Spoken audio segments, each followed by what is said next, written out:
네, 오명진 계리사입니다. 저희는 지난 시간에 종신보험의 보험료 구조와 책임준비금의 구조에 대해서 정기보험과의 비교를 통해서 한번 알아보는 시간을 가졌었는데요. 지난 시간에 이미 설명드린 바와 같이 종신보험료의 보험료 구조 측면에서 가장 큰 특징이 정기보험이 만기에 책임준비금이 0이 되는 것과 달리 시간이 지남에 따른 책임준비금의 값이 점점 사망보장금액을 향해 수렴해 간다는 것이었습니다.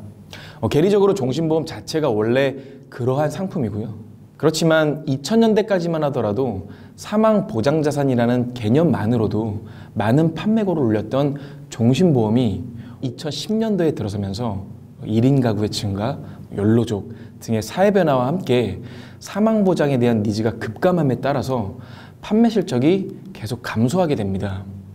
이에 따라 종신보험을 판매하는 영업 현장에서는 사망보장이라는 개념보다는 오히려 종신보험의 책임준비금이 높다는 점을 더더욱 강조하면서 납입한 보험료보다 훨씬 더 많은 금액을 돌려받을 수 있음을 강조하기 시작합니다. 물론 방금 설명드린 바와 같이 종신보험의 책임준비금이 원래 그러하기 때문에 틀린 말은 아니지만 이러한 판매 컨셉은 사망보장의 강조만으로는 선뜻 가입하기 부담스러운 종신보험을 65세 이후에 돌려받을 수 있는 보험이라든가 아니면 연금으로 전환되는 보험 등등의 특징을 강조하면서 고객이 지갑을 열기 위한 생명보험사의 노력의 결과라고 할 수 있습니다.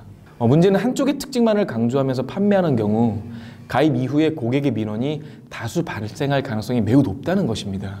종신보험의 기본적인 가입의 이유는 사망보장에 초점을 맞춰야 하는 것이 가장 우선합니다. 그럼에도 불구하고 줄어버린 고객의 사망보장에 대한 니즈를 좀 끌어올리기가 쉽지는 않았을 거라고 생각을 하고요. 상품의 종류가 다양하지는 않은 생명보험사 입장에서는 어떻게든 종신보험을 판매하기 위한 각고의 노력을 했을 것으로 보입니다. 종신보험의 사망보장 니즈가 줄어든 것을 극복하기 위해서 영업 현장에서 많이 활용하고 있는 화법을 한번 소개해 드리도록 하겠습니다.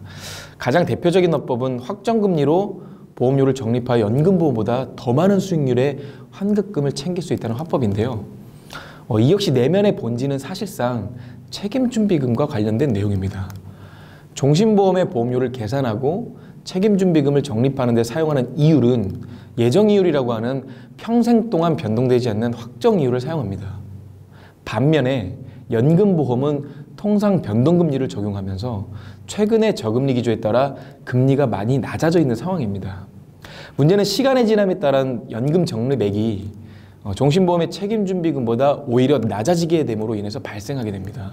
모두가 그런 건 아니지만 이러한 점을 활용하여 종신보험의 사망보장의 내용은 고객에게 굳이 설명하지 않고 가려버리고 연금보다 수익률이 더 높은 상품이라는 점, 그리고 금리가 변동되지 않는 확정금리임을 강조하면서 판매를 하고 있습니다. 종신보험의 이율이 변동되지 않고 현재 연금보험 금리가 낮기 때문에 앞서 설명드린 화법이 지금의 시점에는 일부 맞는 말일 수는 있으나 여기서 종신보험을 가입하는 고객들이 반드시 알아야 될 사실은요, 보험은 최소한 수십 년을 운영해야 하는 장기간의 금융상품이라는 점입니다. 불과 몇 년 후에 연금보험의 금리가 종신보험의 확정금리를 추월해서 올라갈 수도 있고요. 그 순간 연금의 수익률이 종신보험보다 좋아지는 것은 당연한 결과라고 할 수 있습니다. 종신보험을 기본적으로 사망을 보장받기 위해 가입한 고객이라면 시간의 지남에 따른 이러한 수익률의 변화는 사실 큰 문제가 되진 않겠지만 처음부터 수익률만을 강조하는 목돈 마련 화법에 혹해서 가입한 고객은 가입 이후에 불만이 커지면 물론 조기에 종신보험을 해지함으로 인해서 납입한 보험료보다 오히려 적은 금액을 받아가는 손해를 볼 수 있다는 것을 경계해야 됩니다. 더더욱 최악의 케이스는 최근에 저렴한 보험료를 특징으로 내세워 판매 중인 저해지 혹은 무해지 종신보험을 가입한 경우에 해지 시점의 환급금이 전혀 발생하지 않을 수도 있어 종신보험을 가입할 때 반드시 이를 사전에 인지해야 후에 낭패를 보게 되는 상황을 피할 수 있다는 것입니다. 종신보험의 판매 컨셉이 재무설계, 재테크, 저축, 연금으로 전환되는 보험, 돌려받는 보험 등등으로 변화가 좀 굉장히 많았었는데요. 이렇게 변화가 많아지더라도 결국 종신보험의 기본적인 개념은 절대 변할 수가 없습니다. 종신보험의 정의, 즉 종신의 기간 동안 사망을 보장받는 보험이다 라는 기본 개념을 먼저 이해하고 이에 따라 종신보험을 가입해야 되고요. 언젠가 1억이라는 금액은 반드시 받을 것이니 적어도 본전 아니겠느냐 라는 말을 어느 정도는 경계할 필요가 있다고 생각합니다. 우선 사망보장이 나에게 정말 필요한 보험인지를 고민해야 되고요.